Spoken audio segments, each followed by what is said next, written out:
2. We're finally here. Over to you, Charles. Hello, thank you for joining us. A big welcome and apologies for running late, but this is a live show. And so we're really going to cut to the chase here. This is the 11th of our 1.5 Max webinars. This is the first of our 6 webinars live from Glasgow. And Alistair, do give us a bit more background because you're actually there in the blue zone. Yeah. You're going to be hearing about the experience and what's really going on. So we've got 3 great speakers. For the sake of time, I'm just going to very quickly introduce them. We've got Georgia Elliott-Smith, who's so passionate about stopping global warming. She's actually taking the UK government to court. Then we've got Ros Skillen, who is a COP26 delegate and BBC Young reporter at COP. Ros will be at COP later this week. And then we've got Alistair. So give us a bit more background of your background shot, Alistair. Alistair's actually in the blue zone, sitting amongst all the action. And we might see a VIP, apart from Alistair, at any moment, okay?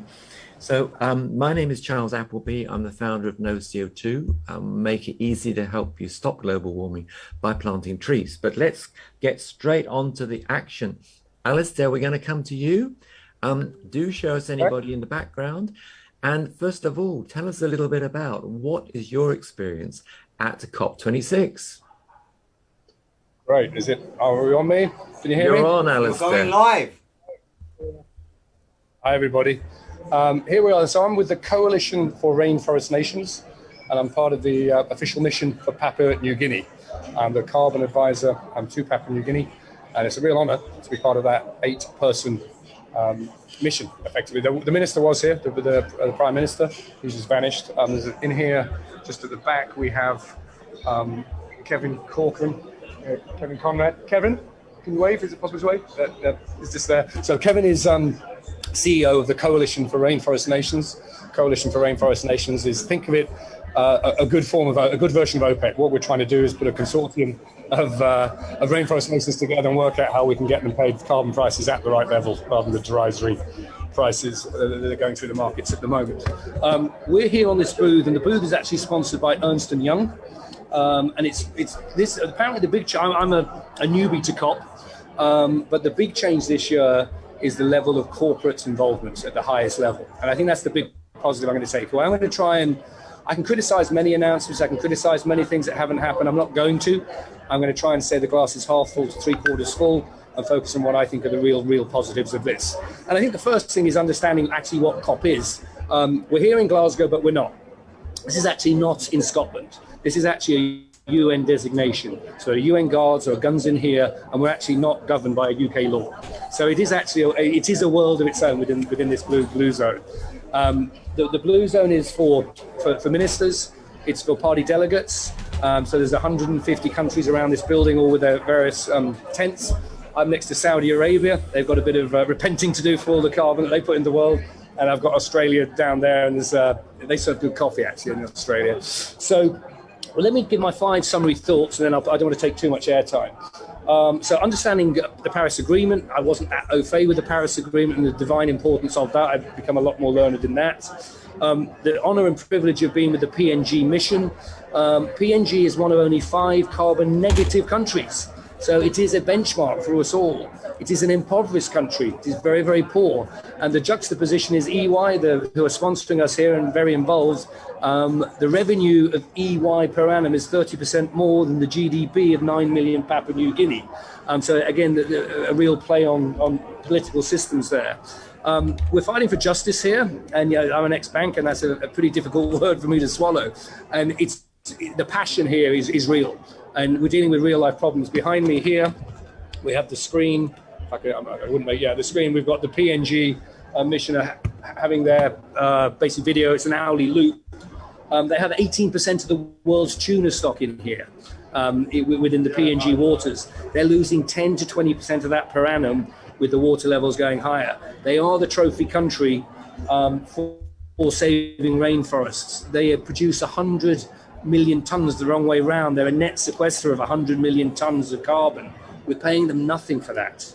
we're abusing them. So the UK government have put out some great announcements, 8 billion for forests. That's a thimble. But what we're taking away from that is forests have now hit the mainstream. Rainforests have hit the mainstream. 8 billion is but a drop, but that gives us the credibility to go out and speak to corporates and try and fund these things. So the big takeaway that I've been told is so different this year is the amount of CEO involvement. Now, COP is not a forum for CEOs, but they've hijacked it, and I think they've hijacked it in a very positive way. There's a dinner on Friday night for 50 CEOs, 50 world-leading CEOs are here. We've had many hours with CEO Carmine DeCibio of EY. The level of engagement of somebody of that seniority is to be commended. We're here, and just behind me here is the number 2 of EY. We've got 5 of the EY Exco here on this booth. So EY have committed pretty much their whole firm for 2 weeks up here, and they're learning by the day as we are. So I'm taking that as the real positives of this. My job is to get decent carbon prices for this consortium, and we've got many ways. We're launching a $100 billion fund here as we speak. We're talking to banks. We're setting up a capital markets initiative. So the noise that goes on with the government ministers, Rishi's just announced that London's going to be the green city. It's noise, it's positive noise, and it needs drilling down and delivering on, and we're going to do that. So I'll stop there. And it's just been a massive privilege for me to be part of the PNG delegation. They're such humble people, and we can make a difference, and we will help them. Thank you. Amazing. Look, if you need to go and talk to a real VIP, then do, Alistair. Otherwise, do stay on the line. Just before you go, if you can, just tell us a little bit about the big announcement. So it's all over the papers that the world now is finally, at the umpteenth attempt, going to stop deforestation. As someone who's there in the middle of this, what's your take on what's really going on here, Alistair? Well, Kevin, who's standing up there, Kevin Conrad founded the Coalition for Rainforest Nations 15 years ago, and is the architect and basically the owner of the Red Plus product. And it's his passion. It's an NGO, it's a non-for-profit. He's heard it for the last 15 years in 3 or 4 different reincarnations. We think this time's different. I can only go on what we're seeing here. The numbers that people spout, you need at least 100 billion a year, and that's probably not the right number. But it's not that difficult to get that number. The sequestration power, the net sequestration power of the rainforests are 1.8 gigatons per annum. If you stop deforestation, that number will move to 4 to 5 gigatons against a 50 gigaton world. So we potentially have the ability to absorb 10% of the current world's carbon, and as we start decarbonizing, that stock will actually go up. So this ecosystem potentially can absorb 25% of the world's carbon. It's that valuable. And most of these countries are G100 plus. They're impoverished. There's a bit of colonialism going on. We want to pay them $10 for their carbon. At the same time, the UK's model has carbon valued in the forward dates at 200 to 300. And my job is to advise these governments to tell them politely, and probably less politely, to go away and come back with a proper number. And that's what we're doing. So we're in transition. Okay, so just to be clear, you reckon you can access 100 billion which will go into new nature-based solutions? Yeah, I mean, it's a big statement, but we will. The people we're speaking to, it's a drop in the ocean. That's amazing. And so what's your schedule for a few more days, Alistair? What amazing things are you expecting to happen? My wife's very sick and she's watching. Thank you for letting me stay up here. I've got to get home very soon, though. There's a strong chance that we'll be having Bill Gates on the stand this afternoon. Bill Gates has announced that he would like to come and sort of have a look at this mission. And obviously that he's the third richest person in the world or something of magnitude. So this is the level that we're campaigning at. The funds that we're looking at is to try and bridge these from being carbon credits into an institutional asset class. CEO Carmine DeCibio is really backing it with his weight. I think we'll have 4 or 5 more CEOs of the investment banks lined up in the next month. And this is a micro initiative that's going to go big. And we have to thank the government ministers for, the governments have no money, so we don't expect them. And I think that's why the press is saying it's great. And if you look at the numbers, they're not the right numbers, but we don't need the right numbers from government because they haven't got the money. The private sector has to deliver, and we'll find a way. So if anyone can do it, Alistair, it's you. But while Bill Gates is there, do you think you can tap him up for 1 billion trees? Exactly. So I'll introduce him to the doctor of trees, your good self. Super. And, okay. Thank you so much. So let's come now to Roz. So Roz, would you like firstly just to introduce yourself and then to just say a few words about what Alistair said just now. Charles, do you mind if I jump in here? Sorry, Oh, yeah, I've of got course. to go in 8 minutes. Oh, okay. If that's right, Roz. Change your plan. Over to you, Georgia. Thank you. Sorry, I remember Roz said earlier that she can stay on a lot longer. Sorry, my name's Georgia Elliott-Smith, yes, and I'm here at COP as well, although I'm in a different venue from Alistair. I was in the Blue Zone yesterday, and it's absolutely nuts there. It's crazy. And I love the PNG stand. I was admiring those beautiful bags that are made by local people in the background there, hanging on the wall that you can see in this picture. Yes, and I'm here, yeah, there we go, some amazing stuff. And actually one of the predominant things that I'm finding here is representation and presence of Indigenous peoples, of small states. So I went to a talk yesterday about the road to the International Court of Justice for small nation states and then trying to access funding for climate mitigation, you know, for flood defences and protecting their coral reefs and so on. That's, you know, there's a real energy around that. And there's an awful lot of youth as well here. There's a lot of youth activists, a lot of youth speakers. And I think it's given it a brilliant energy, particularly on the fringe. I mean, the ministers' meetings are as dull as ever. And we saw the pictures the other day of Biden falling asleep. It's kind of the recipe of how it works. Sorry to interrupt here. I have Minister Murray Weather, who's the head of PNG's, but he's Deputy Prime Minister. He would like to just pop on and just say hello if I could interrupt. Is that possible? Thank you. Just bear with me a second. This is incredibly exciting. Minister, we will come and see yourself. So I'm very honoured here to have Minister Murray Weather. Can you explain who you are and what you do? He's head of the PNG party delegation here. Thank you. My name is Wera Mori. I am the Minister for Environment, Conservation and Climate Change in my country of Papua New Guinea. I am here at this conference, not only in my capacity as the Minister, but I am also the delegation leader representing my Prime Minister, the Honorable James Marape, who would not be able to come to this conference. Oh, we're absolutely honoured to have you on the show. And just this is a group of really targeted at young people here as well. And we plant a lot of trees around the world, and we're doing our best to get the message out. And but I'm honoured to be on part of the Papua New Guinea mission with the Minister here. Thank you. Thank you, Minister. It's been an absolute pleasure. Thank you. Take care. Sorry about that. There you go. Well, thank you. And do feel free, do interrupt us again, Alistair. No problem. So back over to Georgia. Yes, oh gosh, thanks for that. That was an amazing interruption. We have many more of those.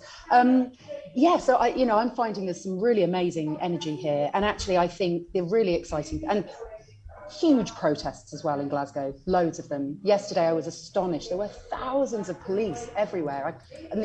I could hear the distant sound of drums, the march was coming, there were blue lights, the helicopters. And that is amazing too. That's wonderful to see these protesters in the street. It's like, I saw a wonderful thing on Twitter of people rebutting some comments from about how protesters are annoying. And I saw a wonderful comment that I thought was great that said, the beeping of my fire alarm is also annoying, but it reminds me that I need to act to save lives. It reminds me that I've got to change the battery, and that's how I feel the protests are. Yes, they're annoying. They're supposed to be annoying. They're supposed to be driving us to pay attention, to act now. And so I think it's wonderful to have all this energy around this conference. So yeah, I'm really enjoying being here. It's my first COP, so I'm sort of finding my way with it. But I find that the fringe events, and not even the stuff that is part of the programme within the Green Zone and everything else, although I am speaking in the Green Zone next week, which I'm very much looking forward to with some young UN activists at an event called Climate Crimes. But the fringe, and I'm just about to go into an ACAN event, which is Architects Climate Action Network, talking about what we can do in the built environment sector to really address all of these issues. The big things that are being talked about in these rooms at COP what can we do on the ground in our industries, holding corporates to account? You know, Alistair, yeah, I agree with you. There is a huge corporate presence at COP this year. And we're holding some events on the 9th of November where we've got some corporate leaders coming to speak. What's so important, though, is that we don't just let that go. We don't just listen and clap and share on Twitter and, you know, gush over it. We need to hold their feet to the fire. We need to make sure that they are properly accounting for carbon. They're not investing in false solutions. They're not dodging around and just using greenwash. And I think the energy around COP is really giving me hope that people are interested, they're paying attention, they're holding people to account. And I think that, you know, that it is positive that there's a corporate presence there. Another Amazing. thing I'd like to mention as well, one thing that has been incredibly positive in the last few days. So on the 29th of October, on Friday, the government announced that the TCFD, the Task Force for Climate-Related Financial Disclosures, which up until recently has been voluntary, will now become mandatory in April of next year. Now, what that means is that all major UK companies and lending and financial institutions must now report on their climate-related impacts. And so that now, we've already seen through consultation on that and through sort of noises being made that that was going to become mandatory. I've already seen in my sector, in the real estate sector, significant movement by corporates to start looking around going, right, hang on, we've got to take this seriously now. We can't just have a shiny brochure talking about carbon and sustainability. Our ability to access finance in the future is going to be directly linked to our carbon reporting.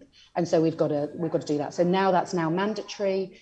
It's wonderful. And that was announced by Rishi Sunak yesterday. Well, that's amazing, Georgia, because I've not read that in the news. It's not been on the BBC. So TCFD is a little bit technical, but you've just explained how important it is, and you're really smiling about it. But I mean, let me just ask you, the big message before COP was this thing, well, it's just blah, blah, blah. Now, is that how you're finding it yourself over the last couple of days? Actually, I haven't. I feel there has been some really, I feel now more than ever. Now, I've been in sustainability. I've been in the world of sustainability for 25 years. And it has always been incredibly frustrating that words have not been followed up with actions. But I think this is now moving so fast. And I don't think actually the government is keeping up, because I think civil society and I think corporates are desperate for change, and they're lacking the leadership that they really need. And so I do think that what I'm seeing at COP here is people really starting to hold governments and corporates to account, and that's a wonderful energy. So I do think that the governments are playing catch up a bit here to try and move as fast as people want them to. And I think they can do it. I just think they need to get out of their own way. You know, they're just not used to moving at pace in the way that we need them to. But I think it will come. So, Georgia, thank you so much. You need to get off to your meeting to make a difference in the world. Thank you so much for joining us. Fantastic. Okay, Thank you. Lovely to see you. Thanks, Alistair, as well. Thank you, both of you. Okay, so Ros, getting back to earth, back to reality. Very big welcome to you, Ros. If you'd like to tell us a bit about who you are. Yeah, no, thank you so much, Charles. As you said in the introduction, yeah, I do climate reporting for the BBC. I'm from Northern Ireland, so providing a different perspective, because here we face our own unique challenges. We're the only nation in the UK without a climate bill, so we don't have a climate bill or any sort of climate legislation and no legally binding emission targets. So that's really interesting for going into COP. I'll be going over on Friday with Keep Northern Ireland Beautiful, who are a really good organisation that do a lot on eco-education in schools. And then in the second week, I'll be attending the Blue Zone as a delegate with the Future Leaders Network. And we will be conducting a report on the state of youth engagement in COP26, looking at like the channels of communication, how young people are engaging in the conference, whether they feel like they're involved in a meaningful way. And I guess as well, people often assume that young people are up to date with what's happening, that they completely understand what decisions are being made and how it affects them. But this isn't always the case. Like, I have friends here who didn't know last week what COP26 was or why it was important. So we're really trying to report a lot on what's happening at the conference and how it's going to impact people in a way that's like accessible and engaging. Well, let's just pick up on your work with, first of all, with the future leaders. So Gary and I were really privileged. We had a neighbor of Gary's come on to our first webinar this year. So Theo Sergio came onto our webinar. And I said to Gary, look, I said to Theo, bring a couple of chums along. So he brought a couple of young ladies and the three of them were absolutely amazing talking about climate. So I said to Gary, I said, look, we've got to have more young people on these events. So we've had loads of events just with young people. So the message coming through all the way through the year is that young people feel that they're not really being involved. Okay, they may be getting some sort of seats, they're being allowed to speak at some events. But what's your take here? Okay, what's your take? I mean, this is obviously before your big event. So before the event, what's your take? Do you think that young people really are being listened to this time, Roz? Yeah, well, thank you for asking because it is something which people talk about quite a lot. And I don't know if both of you have heard of this new term like youth washing, which is, yeah, I know. I already heard of that. We heard it first here. Thank you for sharing. Youth washing, everybody. Great, go for it. Again, this idea of like a tokenistic approach to young people, having them to like sit on a panel or speak, but maybe not involving them in like the decision-making process. And I think that's something which perhaps is lacking in some ways, especially with like policy and government. I think in Northern Ireland in particular, there's not many like young voices that are incorporated in any sort of decision-making processes. But it's interesting to see like what Greta Thunberg was saying yesterday about the real leaders are out here, they're not in the blue zone, and looking to see like is climate leadership represented more in young people and their voices. But I think that's what we're going to try and find out in conducting this research report, looking to see whether young people are represented in a way which is tokenistic. Okay, so we've had this amazing input from Alistair about the nature-based solutions and what's happening. So what's your take on that? Is this do you think this is going to make a change, Roz? Yeah, no, definitely. And this is something that I've been working on with BBC NI because peatlands are equivalent to rainforests. So in Northern Ireland, like 8% of the land coverage is peatlands. And it's really sad because, or 12%, I think, it's really sad because so many of them are now degraded because of like land management practices. So they're overgrazed, burnt for fuel, drained. And it means that they have like lost their capacity for carbon storage, and where they used to be really, really tremendous carbon sinks, now they're carbon sources. So here in Northern Ireland, there was a consultation into the peatland strategy in September, and hopefully at the beginning of the new year, we're going to see more funding to really fund these peatland restoration projects, because I think nature-based solutions like the decisions that were made about like deforestation stuff yesterday, that's just so important. And we're talking about all these new innovative technologies which are so great, but I think a lot of people here that I speak to are saying like we have the solution already there, we just need to fund these projects, because like peatlands are just an amazing like carbon sink, and it would be a tremendous way to address the climate crisis.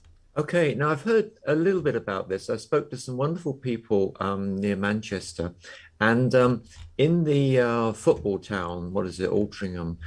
So near there's a peatland area which people want to build on because they want more footballers living there for some reason. But let's just talk about what are the sort of, do you know anything about the numbers and the costs? I mean, these peatlands have been allowed to degrade. Is there a sort of realistic cost? Are you folks anywhere near to a sort of cost per ton of restoring these peatlands and getting them really doing the proper job of absorbing CO2 from the air? Yeah, no, thank you for asking. I'm trying to like find here some of the figures that we have, because RSBP and I recently did conduct a study on the financial benefit of restoring the peatlands as well. So this was again a partnership project which was in the Garran Plateau, which is in County Antrim in Northern Ireland, and it was carried out by DERA, NI Water and RSBP NI. So again, it's that like collaborative process. It's like a really strong business case for organisations to come together, and it showed how peatland restoration can offer multiple benefits that often go unacknowledged. So this study found that there would be nearly £50 million worth of benefits if the whole of the Garran Plateau was restored by 2045. which would outweigh the cost of delivering the And the restoration. cost of, and what would sort of be the cost of delivering that, Ros? So it would outweigh the cost of delivering the restoration at a scale of nearly 1 to 4. 4 to 1. Wow, that's amazing. So, I mean, my project, noco2.org, we plant trees in the tropics because it's very, very cost effective. When I looked at setting this up, I looked at planting trees in Scotland. But the fact is, it's 50 times more cost effective to plant trees in the tropics. And also where we plant the trees, it creates paid work for people in extreme poverty. But let's talk separately another time about your project in Northern Ireland, because it's really exciting that you have a project close to home, which gives a good return. And that would be amazing to get people working on that and tackling it. But Ros, let's come back to the whole thing with COP. You haven't quite got there yet. There's so much in the news. What's your take on what's really important in the news? Tell us. Well, I think it's basically this idea for me of like keeping the 1.5 alive, and I guess the number has been thrown about a lot, and like keeping to the 1.5 degrees of warming is really important. But as the others touched on earlier, this idea of climate finance and making sure that we're richer nations are funding the more vulnerable communities to repair and rebuild. And I saw that Nicola Sturgeon, the First Minister, has pledged £1 million to support vulnerable communities, and Scotland have their own like climate justice fund. So I think seeing more initiatives like that are really, really important. And I hope that we're going to see like justice at the centre of COP26. So looking beyond like more renewable energy and more technology, and looking about how we can really centre the voices of people and their human rights in COP26 and in the climate negotiations. So Gary, what's your favourite question about this? What do you want to ask? Yeah, for me, the methane was the big headline yesterday. So the news can only send so much to the general public, and that was a big headline for me. And it's a shame the America had to score points with China and Germany. That's not how to befriend people, by saying you're not in this game and poke fun at them. For me, it's a shame they're not there, but it's not too late. So those were my big takes on it. Methane, yes, great, quick, easy win. America pointing fun at Russia and China for not being there, I didn't find particularly helpful. Well, picking up on that, Gary, I was watching BBC News last night, and they took us down a narrow corridor into an ordinary sort of looking room. And there was China's top man, their climate negotiator. He looked very impressive. He got translators, people all around him. But, you know, he's the man. I mean, as you say, Gary, you know, he's representing China. And so he's the person to be able to be talking to. So I agree with you about the importance of the methane. I got a question about why it's not 2025, but let's come over to Ros. Ros, do you want to talk about a bit about the methane announcement? Yeah, I guess here it's provoked quite a lot of conversations because the agricultural sector in Northern Ireland emits 28% of our like overall greenhouse gas emissions. So it is like a massive contributor. And I think we should really step into having conversations, because I know a lot of farmers immediately here when they heard that it was quite concerning to them, and rightly so. So I think there needs to be a lot more conversation about how we're going to support farmers in the farming community in a just transition as well, because a lot of them will see these targets and they'll like get really concerned about their livelihoods and their professions. But obviously I think it is a good thing and a quick win, as you were saying as well, Gary. Okay, and so what's for you when you get to when you get to COP? What are you particularly going to be looking out for, Ros, with your angle on this? Oh, thank you for asking, Charles. I guess the first thing I will be doing is probably attending Greta's strike on Friday when I get in. I'm really looking forward to that and being able to meet and connect with other young climate activists and other young people. Okay, well, tell us about that, because with everything going on, I've missed it. So what is it you're doing? Oh, so Greta Thunberg has organised a strike and a march on Friday. I think it's at 11 a.m. and then we'll be marching to one of the parks in Glasgow and there'll be a rally. So that's part of the Global Fridays for Future movement. And I think there will be a lot of people there. I've seen like there will probably be thousands and thousands of young people. So that's really exciting. So are you not, so you're going to be there at midday on Friday? Yes. Hey, we've got a webinar midday on Friday. So if you would like to join us and give us some live from Greta's March at midday. Even if it's only for 5 minutes. Just 5. But you saw the effect that Alistair had, and you might be you can interview some people. He was so excited, wasn't he? Yeah, we can put you down for that. Yeah. Yeah, I will try my best. Amazing. Thank you so much. Okay, so just tell us a bit more about the march for people. How can people get involved? What's going on? Oh, well, I think it's just going to be like taking place in Glasgow, and it's just an opportunity for people to like physically be present and stand in solidarity. And there'll be speeches. I know that Greta's going to be speaking, as well as some of the other climate activists in Scotland, like Michaela Loach and Vanessa. So yeah, I think it'll just be like a really good opportunity to bring like loads of young people together. And as like one of the other panelists was saying there, Georgia, about the energy and like the enthusiasm and the outrage and the optimism that all comes in that, and it creates like such an atmosphere, and it's very dynamic and vibrant, and I think it'll be very exciting. Ros, thank you so much for joining us. If you'd like to say some final few words about what you're doing, what's going on, do please take the opportunity. If there's time, Charles, I'd love to ask. Being a journalist, you could change the world with just one interview. If I were to say to you that you've got one interview, one person you get to speak to, who would that be? Because you've got so many influential people there. But even a child, if it brings us to that emotion, might just do it. So my question to you, if you can speak to one person, who would it be?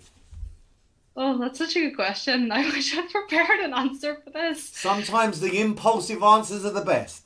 Okay. Well, I was going to say that I would love the opportunity to speak to Greta Thunberg, because I think she obviously has such an ability to bring different stakeholders together and different people into a conversation, which is really important. I think like hopefully what will come out of COP more is this idea of collaboration. Like in Northern Ireland, we're doing this TED Countdown, and I'm going to be speaking at that tomorrow, and that's all around the theme of intergenerational justice. So I'll be looking at like how we can't pay back the damage that we've caused to people on the planet, but we can pay it forward.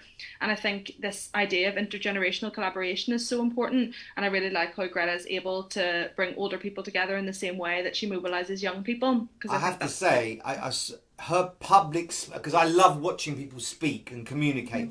Her public speaking is getting more and more powerful. I don't know if there's people coaching her, but the way she understands how a crowd responds, her timing, very, very good. So that's a very practical thing I'm saying, but I can see her, I can't see her going away.